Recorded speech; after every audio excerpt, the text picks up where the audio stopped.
What's going on, everybody, and welcome in to this edition of the Card Sub Postgame Show here on Sports Hub STL. The show is presented by Hot Shots, and the content at Sports Hub STL is brought to you by DraftKings. The crown is yours. What the hell just happened, Ethan? What was that? Ethan Hannaford, Brenden Schaeffer here, breaking this one down. Final score, Rangers a lot, Cardinals a little, as the vibes of series win over the middle of the week. Good road trip going on. Didn't extend into Friday night. I don't know what happened on that off day down in Arlington, but the Cardinals were not ready to rock, I guess, tonight. Which, you know what, Ethan, is going to happen throughout the course of a season, and we were joking about this with one another coming on the show, how spoiled we've gotten, right, where we're looking and going, man, this was a game that it didn't even last 3 hours, but it felt like 5, and it was, completely non-competitive for the Cardinals. But yeah, it's been a rarity in 2025, so I guess we can, thank our lucky stars. I don't know. How are you viewing this one and a game the Cardinals just got purely dominated by the Rangers for 9 innings? Brenden, season's over. We're done. Is it? Call it quits. Fire Ollie, trade Gorman, trade Liberatore. It's over. Trade them all. Trade them all. You know what? Sell the team. It's done. Relocate to Nashville. It's over. Nashville. I didn't know we'd get to Nashville levels tonight. I would have said, I didn't know we were either. To be fair, it was kind of like, let's see where this goes. Okay. No, obviously these ones are never fun, but they're going to happen. Cardinals fans should be pretty thankful that it hasn't happened at all, or I should say very little in 2025. In fact, I was looking earlier, and I found a pretty interesting stat. We've talked about, the number right now, or the two numbers technically, right, have been 18-5 in the last 23. And in those 5 losses, the Cardinals, the margin combined had been 10 runs. And they lost by 10 runs tonight. Yeah. They doubled their run loss margin in one night. That's actually fine. It tells you two things. One, they were bad tonight. But two, they've been really damn good over the last 3 weeks, and it extends beyond that. But exactly like Austin says here in the comments, nights like this are going to happen. Got to brush it off. On to the next one. Uncharacteristic, right, to see it happen with Matthew Liberatore on the mound. You look at the pitching matchup tonight. You see Libby versus Jack Leiter, and you're like, yeah, here we go. Get your popcorn on a Friday night down in Arlington. That was not the case tonight. Rangers, who have been a struggling offensive team for the large majority of the season, one of the worst in baseball. The stars aligned for them tonight, and things were working out. And, it just didn't go the Cards' way tonight. It didn't go the Cards' way. And one thing we can talk about, like I agree with the comment generally from Austin, is, you know what, brush it off, on to the next one.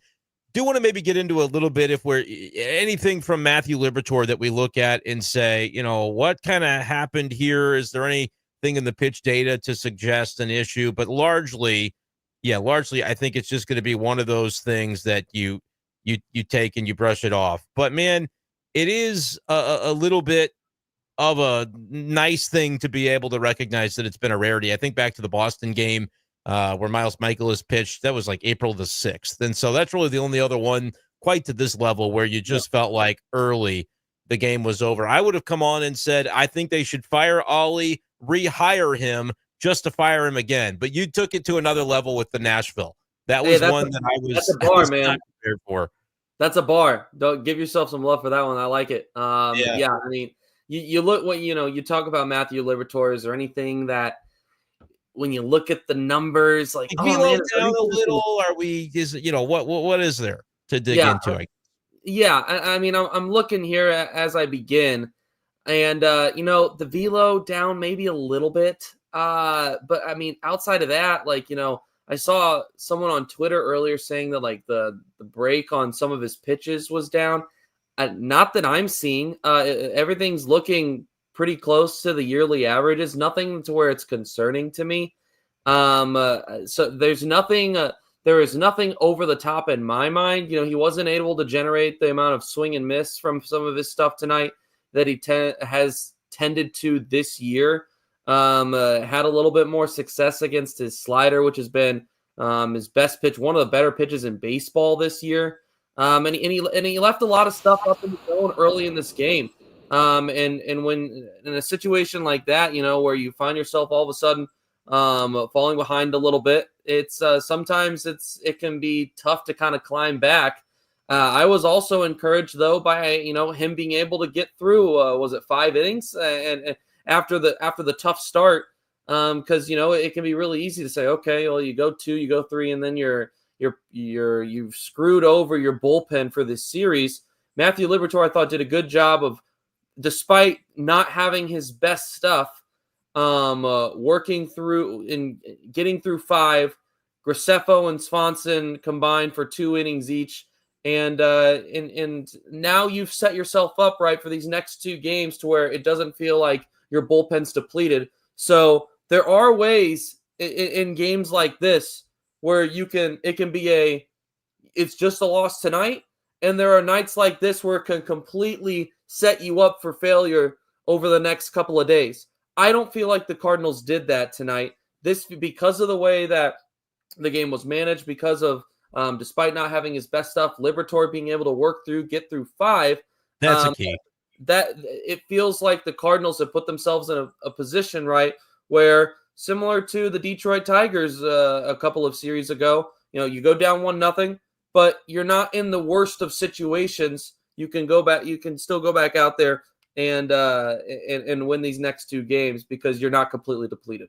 Yeah, the problem is seeing DeGrom later in the series. You don't feel great about that. You would have liked to have seen Graceffo get through a couple innings instead of get shelled in the one that he pitched, but totally. It's one of those things that seems to be now the trend where if he has to come into these mop-up games, man, he's going to add kerosene to that fire, and it's just not the end of the world. I agree with this from Jeremy. One game isn't a microcosm of the season. Like, we don't have to have these big takeaways, but boy, it's disheartening to be looking forward to a game for 2 days just for said game to be over in 2 innings. I think I agree with that. I think this was an example where they were out of it by so many that the Cardinal offense, it's like, all right, we're just probably mailing this one in a little bit. You can hardly blame them.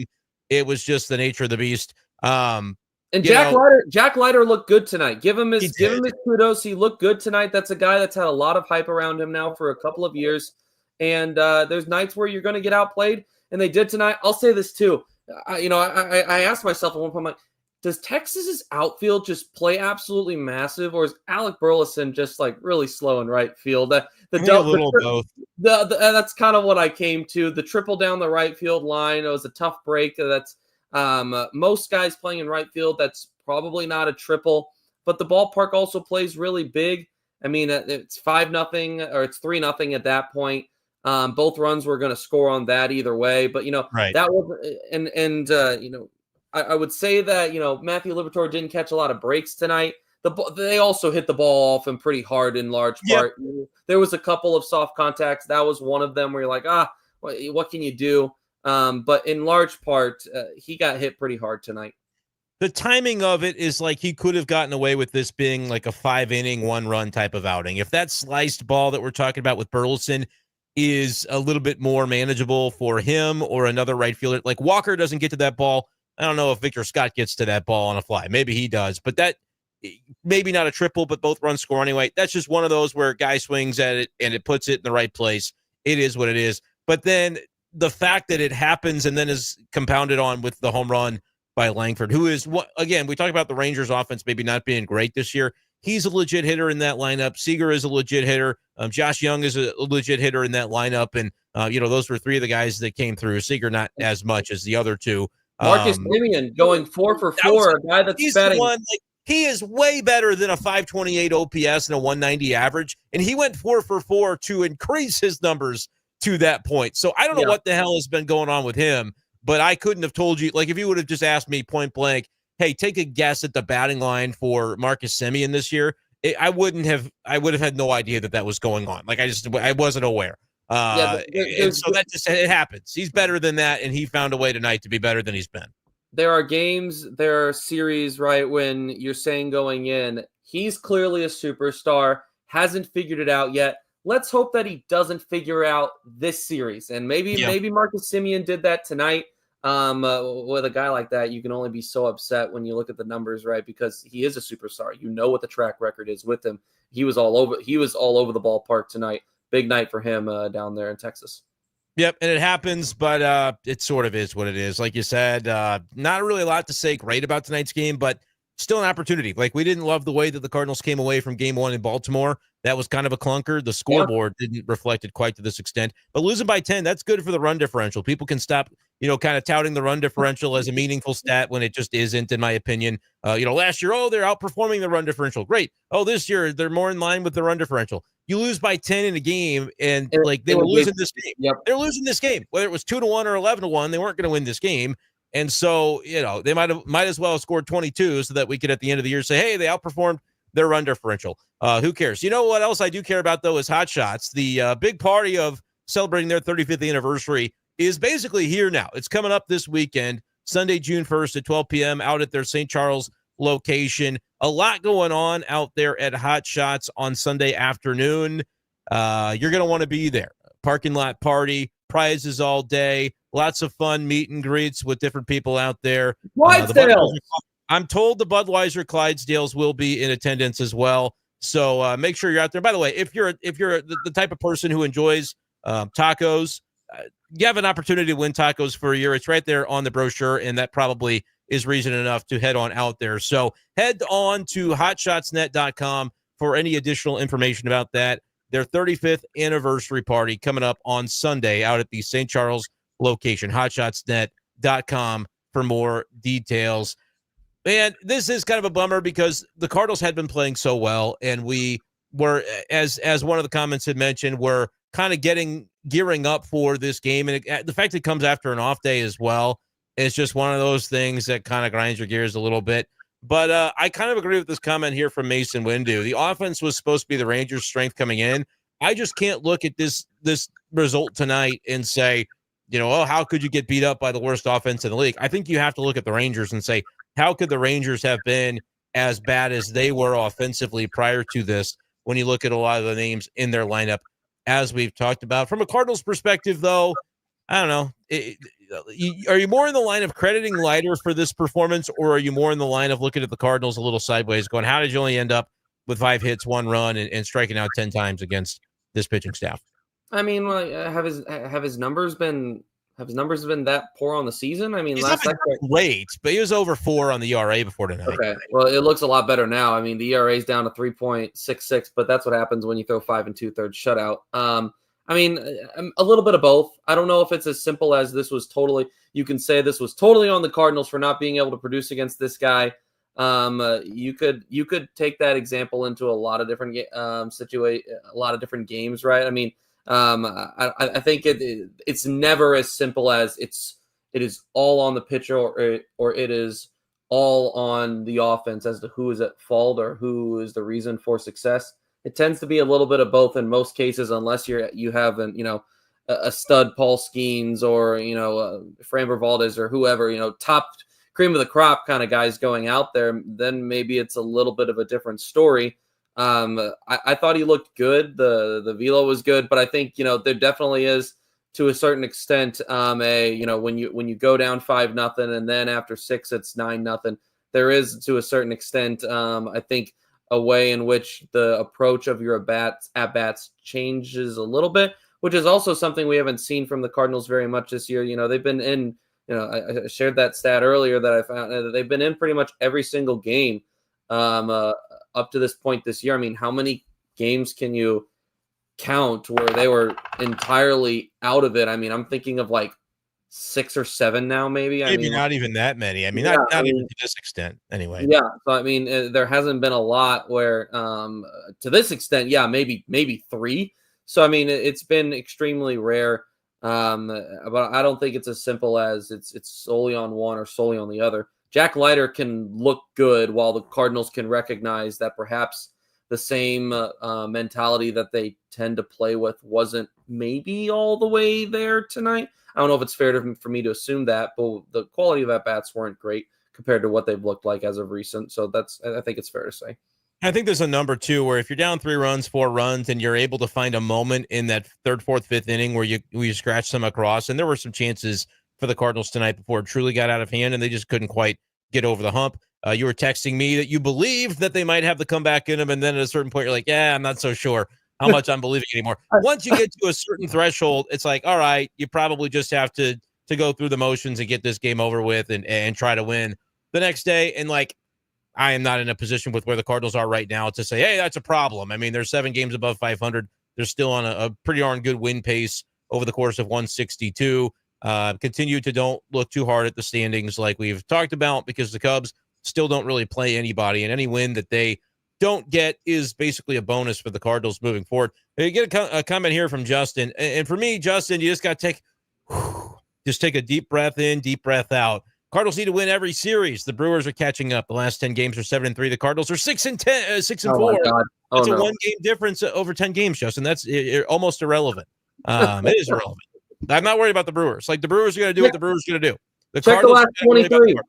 Check the last 23. How's it looking over the last 23? You know what I mean? By the way, they basically have won every series since April 23rd. One time they haven't. And look, this may end up being another one, but we don't know that for sure just yet. So the Cardinals are in more than a good spot, and I will allow them one of these types of games. Look, they can have one of them every series if they win the other two. It just doesn't going to make any difference to me long term. But no, I think looking at the 6-4 of the last 10 versus the Brewers having, gained a game over 10, that's okay. If they continue on that pace, it'll take them another month to pass the Cardinals. I mean, and that would be just fine, because the Cardinals would continue gaining games on 500, which I think in the long run, when you've got 3 wild cards available to you and you're still within shouting distance of the Cubs, I think that's fine. I don't consider the stat, throw out there about, well, they're 500 in interleague play. That's not good enough. I could not care any less about that stat. It's kind of like the deal with, they struggled on the road at the beginning of the season. And when it was a relevant stat early on, we talk about it a little bit, right? But Ollie Marmol said pretty confidently at one point, that's eventually not going to be a talking point. And then they started winning a bunch on the road, and it wasn't really a talking point. Largely, the Cardinals are still in a very good situation, and you're feeling good about things. Here's another stat. If this is true, I haven't vetted this, but if the Cardinals are 8-3 after an off day, all right, that's fine. This is one where you can say they'll take their L,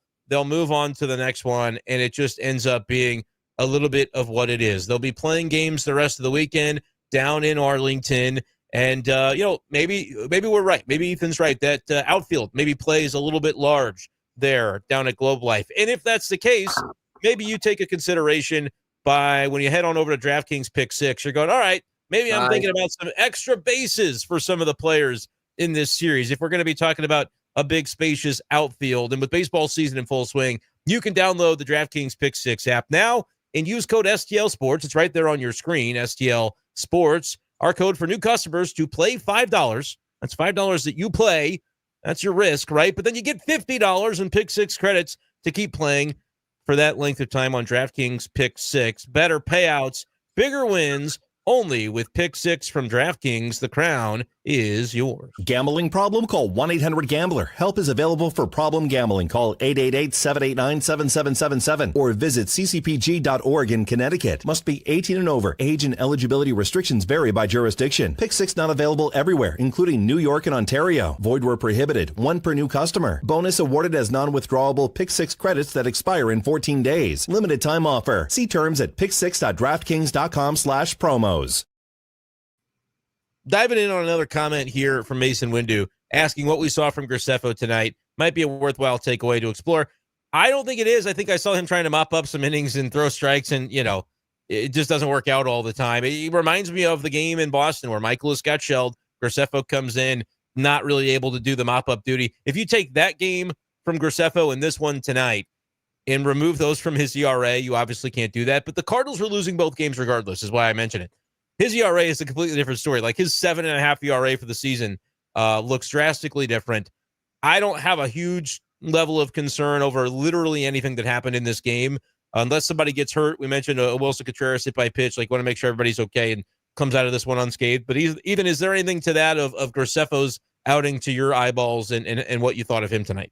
I'm looking here at the game-by-game logs, and I encourage anyone that is freaking out about Gordon Graceffo to do the same, because as you mentioned, totally affirming everything you just said, his 2 blow-up outings this year have been in mop-up duty. The one was against Boston, where he threw 3 innings, allowed 6 earned runs on 8 hits, 1 home run, and then tonight an inning, 4 earned runs allowed on 4 hits. Outside of that, In relief outings, he did have the one start where was that a start where he went 5 innings, 1 run, or was that a long relief? I think McGreevy was long relief. That was a start, I think, for Graceffo. Outside of that, in relief appearances, let's see, a shutout inning, a shutout 2/3, 2 innings of 1 run, an inning of 1 run, shutout inning. So, I mean, we're not saying that Liberatore was a huge problem tonight, which, I mean, he didn't pitch well. Then I'm not going to be too worried about. If it was more, and Gordon Graceffo is seeing limited time right now. He is very low leverage in large part, unless the top guys are needing rest. Which even last weekend in the Diamondback series, where we knew pretty much that the top 2 were going to be unavailable, and Leahy and Helsley, you thought maybe there's a chance you see Graceffo. We didn't even in that situation. So he's pretty low on the totem pole in the sense of who Ollie Marmol is going to in big time situations. So he's not, all that to say, he's not getting a lot of time right now. I take very little into account with how he looked tonight in a mop-up outing. Obviously, and that's one of the challenges I imagine of relief pitching is you are going into games, you're entering games in so many different situations, right, that it can be challenging, I'm sure, at times to have the right mindset going in. It is not the same every single night.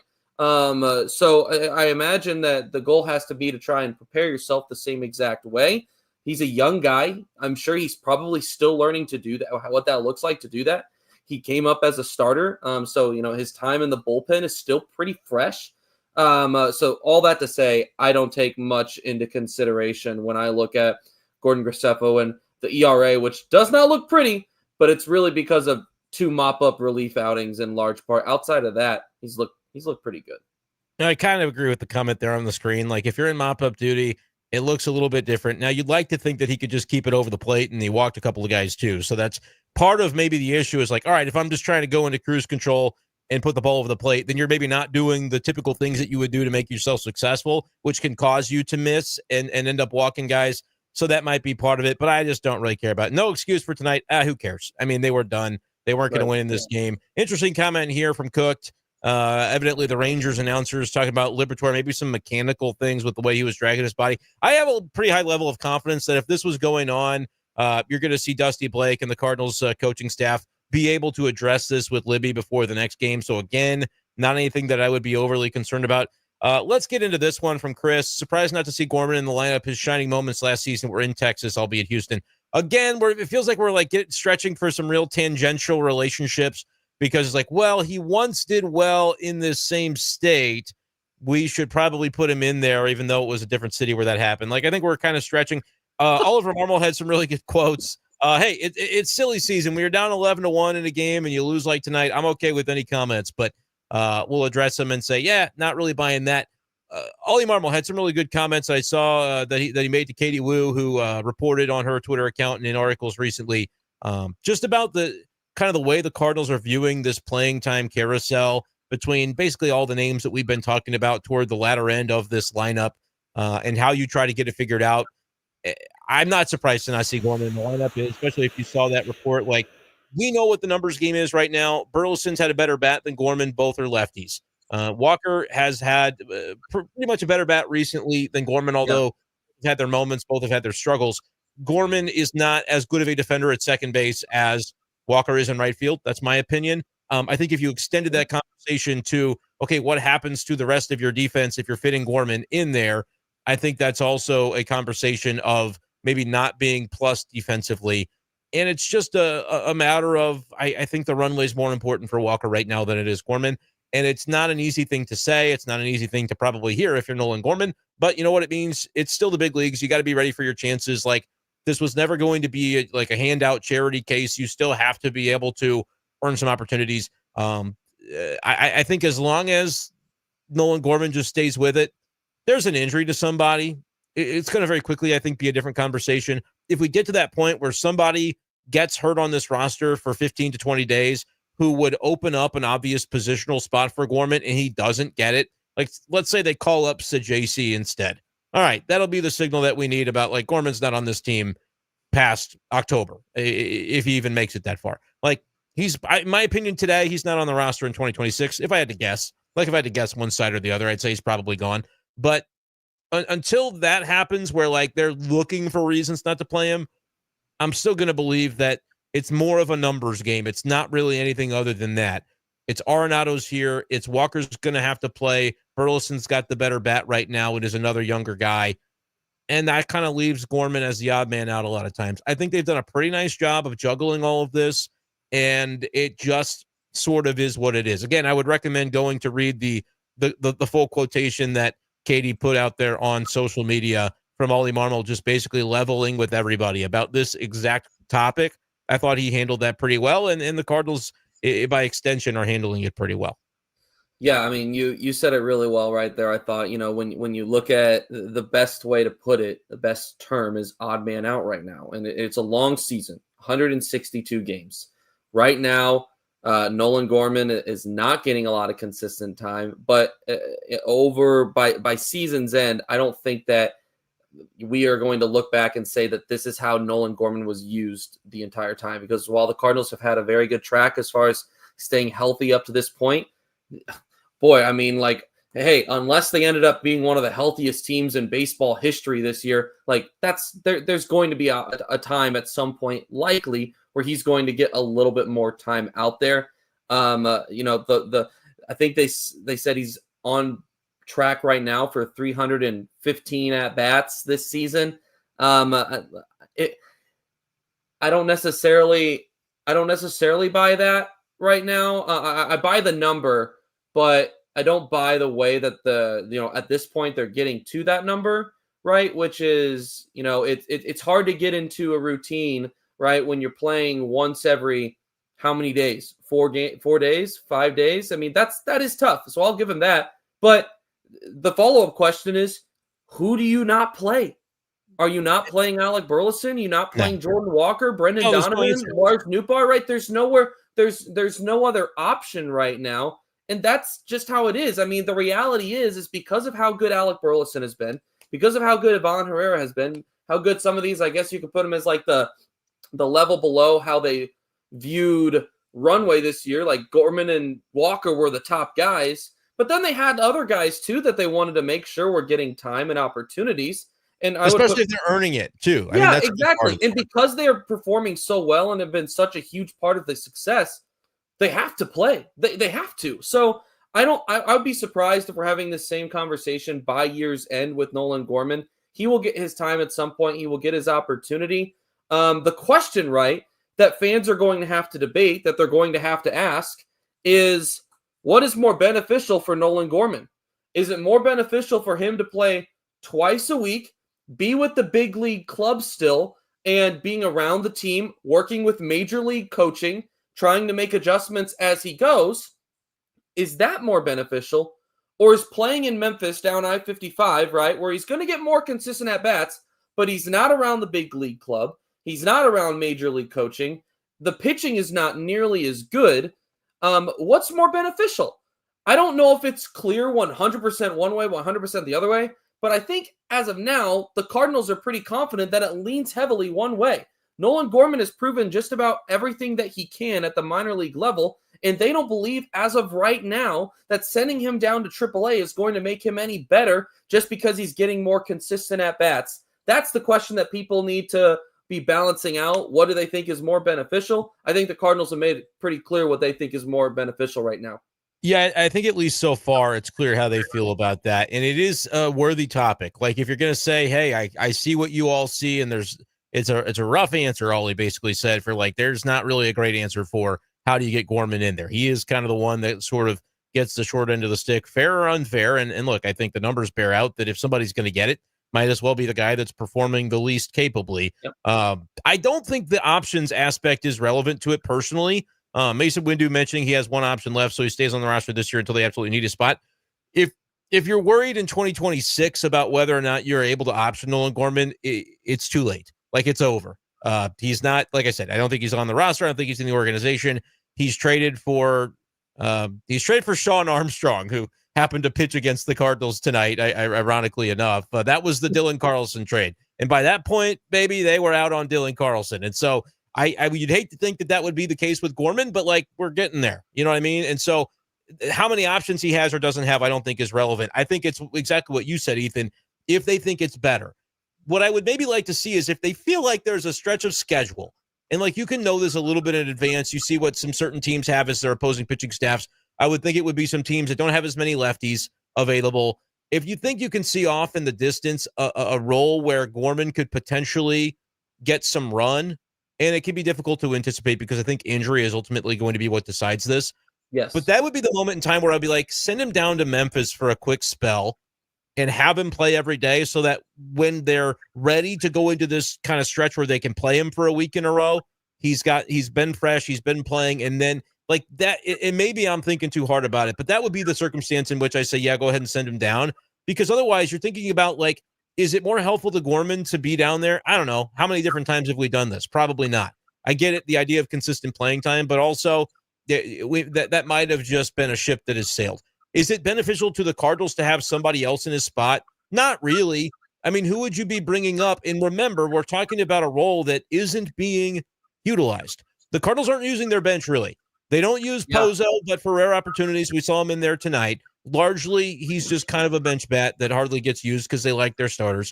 Barrero, hardly playing. And I'm not saying this is a criticism. I think they've got 10, 11 guys that they really want to play, 11 if you count Gorman, and 10 if you don't. And they might really want to play him, but he's clearly a rung on the ladder below the others. And so you've got 10. And now that Burleson, who are you bringing up is my point, that's going to get to play or is going to benefit the club more than Gorman. There's not really a great answer to that either. Yeah, now that Burleson is kind of moved into the, like, he's in the everyday lineup, he's in the mix every day, because I think that he would have been the one guy probably at one point earlier in the season when his playing time wasn't at what it was now, but he also was slow to start off the year. He was probably the one guy, right, that would have been in that. You could probably say he's getting some playing time, but like he's getting used off the bench a little bit more actively as well. They aren't really, that's not the case anymore because they're finding ways to play Burleson 5 times a week probably right now. It's Burleson and Walker are getting the priority, and Gorman is squeezed out on both sides. Correct. That's really what it is, and that's kind of fine. Jen's mentioning the only way you know what to get out of Gorman is Nato being moved and seeing how Gorman handles it. That ship has sailed as well. That's what would have happened this season, and they didn't move Arenado because they couldn't. They tried, and they couldn't get him a deal. That's all. And I'll say this too: the only way that that were to still have a running chance or a shot is if Nolan Arenado is proving worthy of his contract, and offensively right now the numbers just aren't backing it. So I just don't think it's realistic for a team to have the amount of interest in him right now. In the offseason, as far as we know, right, it was Arenado, having the choice, even if he were to open up his options. I don't know if a team wants that right now, guy that has a, what is it now, 700, 670 OPS, whatever it may be. The last thing that I'll say, right, because as we begin to wrap up here, I think is, we haven't talked about Alec Burleson on the mound tonight, Brendan. We do need to mention that. In the way that he finished things off. Listen, I recall a certain couple of guys a couple of years ago getting some bobbleheads for throwing out there on the mound. Perhaps a Yadier Molina. Are we going to see an Alec Burleson pitching bobblehead in 2026, Brendan? Is that on the horizon? Is that what I'm hearing? I don't think that's what we're getting, but I would be okay with it if you had like him carrying some biscuits too. You could kind of lean into it, get some sort of a biscuit related sponsorship. I think would be nice. He was a college pitcher. Am I crazy to remember that he was like, and he pitched in 23 as well in a game that got shellacked in 23. So not even. And now he's not doing it as like a pitcher when he's out there. He's just mopping up. But he could throw harder than what he's showing. I'm just saying he's got a little bit of experience there. That's going to do it, though. We do have Battlehawks postgame coming up on Sports Hub STL, so make sure you guys stay tuned with this. There will be a lot more time to talk about the intricacies of Gorman's playing time or lack thereof.